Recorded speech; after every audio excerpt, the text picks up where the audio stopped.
नमस्कार दोस्तों, आज हम बात करने जा रहे हैं एक ऐसे केस की जिसने न केवल न्याय व्यवस्था पर सवाल खड़े किए बल्कि राजनीति और सत्ता के खेल को भी सामने ला दिया है। अब सबसे बड़ा सवाल, जिस गवाह के बयान के आधार पर सजा सुनाई गई उसी गवाह ने अपने बयान बार बार बदले। 1999 में साफ कहा, मैंने अनुपम दुबे को नहीं देखा। 164 सीआरपीसी के बयान में भी यही कहा गया, मैंने अनुपम दुबे को नहीं देखा। लेकिन 2021 में अचानक वही गवाह कहता है कि मैंने देखा है, जिसमें अनुपम दुबे के हाथ में बंदूक भी थी। अब जब कोर्ट में पूछा गया पहले झूठ क्यों बोला, तो जवाब मिला वो बयान हमने दिए ही नहीं। अब तो फिर सवाल ये उठता है, अगर बयान इन्हीं के नहीं थे तो 1999 में राजू लंगड़ा किसके बयान पर बरी हुआ था? बहुत बड़ा ये प्रश्न चिन्ह है न्याय व्यवस्था पर। क्या जज ने बिना गवाह के ही फैसला सुना दिया था? अब जांच और फिंगर टेस्ट के आधार पर यहाँ एक रिपोर्ट आई है। कोर्ट ने फिंगरप्रिंट टेस्ट करवाया और पाया कि गवाह ने कोर्ट को गुमराह किया, यानी गवाह झूठा साबित हुआ।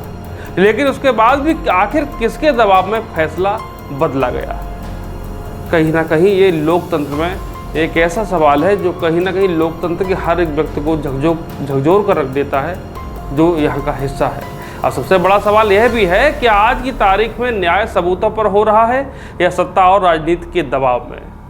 यहाँ पर कुछ एनालिसिस निकल के आया, वो भी मैं आपको बताता हूँ कि राजनीति और सत्ता का हस्तक्षेप न्याय प्रक्रिया को कमजोर कर देता है। एक समय जिस व्यक्ति के साथ खड़े होने में विधायक सांसद भी गर्व महसूस करते थे, वही आज अकेला संघर्ष कर रहा है। यह संघर्ष सिर्फ अनुपम दुबे का नहीं बल्कि यह उस पूरी व्यवस्था के लिए चुनौती है जो कभी भी किसी समाज सेवी को माफिया घोषित कर सकती है। कई लोग घूमते हैं, समाज सेवी लिखाए घूमते हैं, लेकिन वो समाज सेवी नहीं है। अनुपम दुबे का इतिहास कुछ अलग ही रहा था। अपने पिता की हत्या का बदला लिया था, इसके बारे में बाद हम चर्चा करेंगे।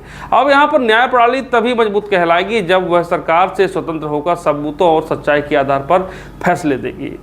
अब यहाँ पर संघर्ष और उससे हमको कितनी उम्मीद है, जरा देखते हैं।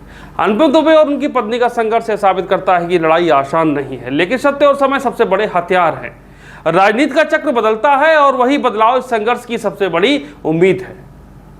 यहाँ पर अपनी बात हम यहीं पर खत्म करेंगे, लेकिन उससे पहले कुछ आपसे सवाल पूछेंगे। पहला ये, क्या आपको लगता है कि आज की तारीख में न्याय राजनीति से स्वतंत्र है? और दूसरा, क्या सिर्फ सबूतों के आधार पर फैसले दिए जा रहे हैं या सत्ता का दबाव ज्यादा है?